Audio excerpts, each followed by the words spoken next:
உங்க கூடாரத்தில் நான் தங்குவே மகிழ்வே உன் சிறகுகள் என்னை மூடுதே சுகமாய் இருக்குவே ஆனந்தம் ஆனந்தமே என்னுள்ளம் நிரம்பிடுதே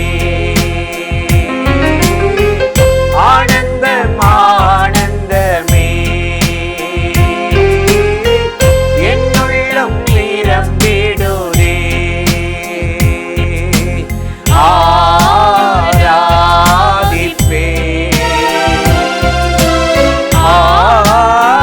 ஆராதிப்பே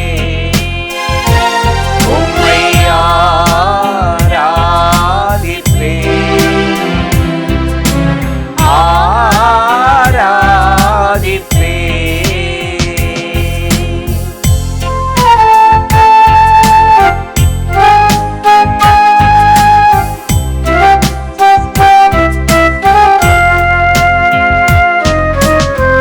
நீரே என் அடைக்கலமே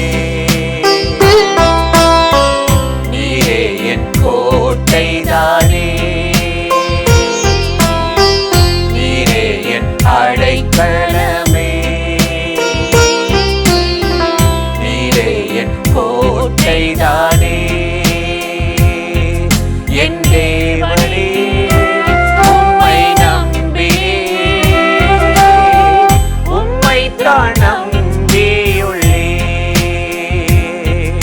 என் தேவனே உம்மை நம்பியே உம்மைத்தான் நம்பியுள்ளே ஆராதிப்பே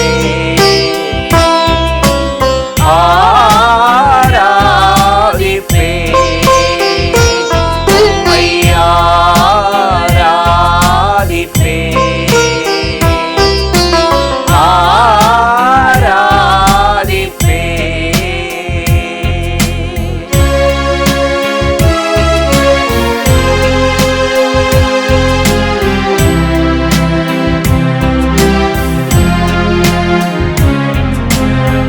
நீ செய்த நன்மைகளை யாருமே செய்யலையே நீ செய்த நன்மைகளை வேறு யாருமே செய்யலையே அதை நினைக்கிறேன் உம்மை துதிக்கிறேன் பாதத்தை முத்தம் செய்கிறேன் அதை நினைக்கிறேன் உம்மை துதிக்கிறேன் பாதத்தை முத்தம் செய்கிறேன் ஆராதிப்பே ஆராதிப்பே உம்மை ஆராதிப்பே ஆராதிப்பே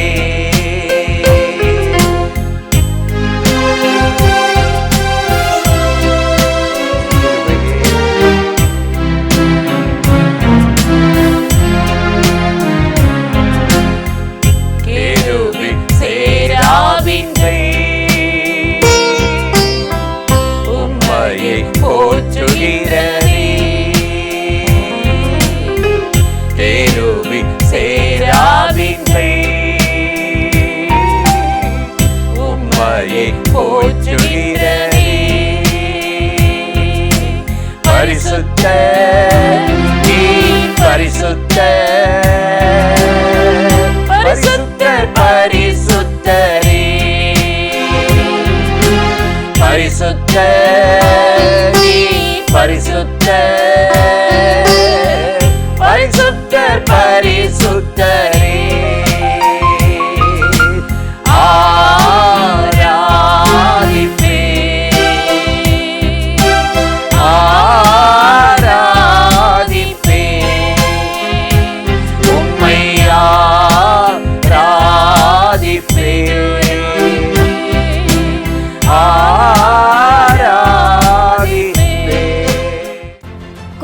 பெங்களூரில் புதுவருட ஆசிர்வாத கூட்டம். நாள் ஜனவரி 3, வரும் சனிக்கிழமை.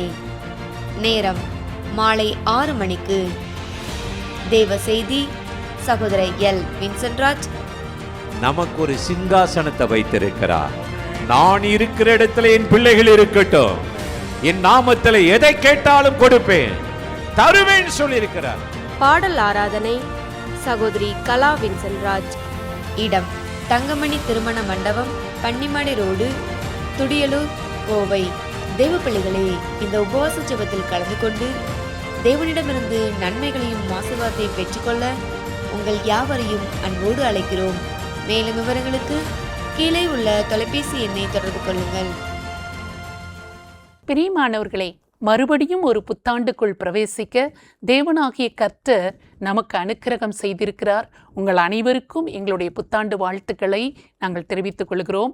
ஏசாயா 37 அதிகாரம் 35வது வசனத்தில் நாம் வாசிக்கிறோம், என் நிமித்தமும் என் தாசனாகிய தாவீதின் நிமித்தமும் நான் இந்த நகரத்தை ரட்சிக்கும்படிக்கு இதற்கு ஆதரவாயிருப்பேன் என்பதை கர்த்தர் உரைக்கிறார் என்று சொல்லி அனுப்பினான் என்று இந்த வேத வசனத்தை நாம் வாசிக்கிறோம். எசேக்கியாவின் வாழ்க்கையில் ஒரு பயங்கரமான ஒரு காரியத்தை எதிர்கொள்கிற ஒரு சூழ்நிலையில் அவன் கடந்து போனான். அவனுக்கு விரோதமாக அசீரியா ராஜா பெரிய யுத்தத்தை செய்யும்படியாக யோசித்து படைகளை திரட்டி கொண்டு வந்து அவனையும் தேவனையும் தூஷித்து அவனுக்கு முன்பாக பெரிய சவால்களை விட்டு கொண்டிருந்தவனாக அந்த அசீரியா எதிர்ப்படுகிறான். இந்த சூழ்நிலை நடுவில் எசேக்கியா ராஜா மிகவும் பயத்தோடு கூட கர்த்தரை நோக்கி அவன் கூப்பிட்டு விண்ணப்பம் பண்ணுகிற போது தேவனாகிய கர்த்தர் ஏசாயா என்ற தீர்க்கதரிசி மூலமாக ஆண்டவர் பேசுகிறார். என் நிமித்தமும் என் தாசனாகிய தாவீதின் நிமித்தமும் இந்த நகரத்தை நான் ரட்சிக்கும்படிக்கு இதற்கு ஆதரவாய் இருப்பேன் என்று நீ சொல்ல வேண்டும் என்று ஏசாயா மூலமாக ஆண்டவர் அந்த எசேக்கியாவுக்கு இந்த நல்ல காரியத்தை சொல்லி அனுப்பினதை குறித்து நாம் வேதத்தில் வாசிக்கிறோம். நகரம் என்று சொல்லுகிற அந்த இடத்தில் நம்முடைய பெயர் அல்லது நம்முடைய குடும்பம், நம்முடைய வேலைகள், நம்முடைய தொழில்கள், நம்முடைய ஊழியம், நம்முடைய தேசம் எதுவென்றாவது நாம் அதில் வைத்து கொள்ளலாம். இப்படிப்பட்ட சூழ்நிலைகள் நடுவில் எதிரடையாக நாம் சில காரியங்களை சந்திக்க நேரிடுகிற பொழுது நம்முடைய தேவனாகிய கர்த்தர் இதற்கு நான் ஆதரவாக இருப்பேன், அதை ரட்சிக்கும்படி அதை காப்பாற்றும்படி நான் அதற்கு ஆதரவாக இருப்பேன், அந்த எதிரியின் கையில் எதிராளியுடைய சவால்களுக்கு முன்பாக உன்னை நான் ஒப்புக்கொடுப்பது இல்லை என்று சொல்லி ஆண்டவர் நம்மை தப்புவிக்க அவர் வல்லவராக இருக்கிறார்.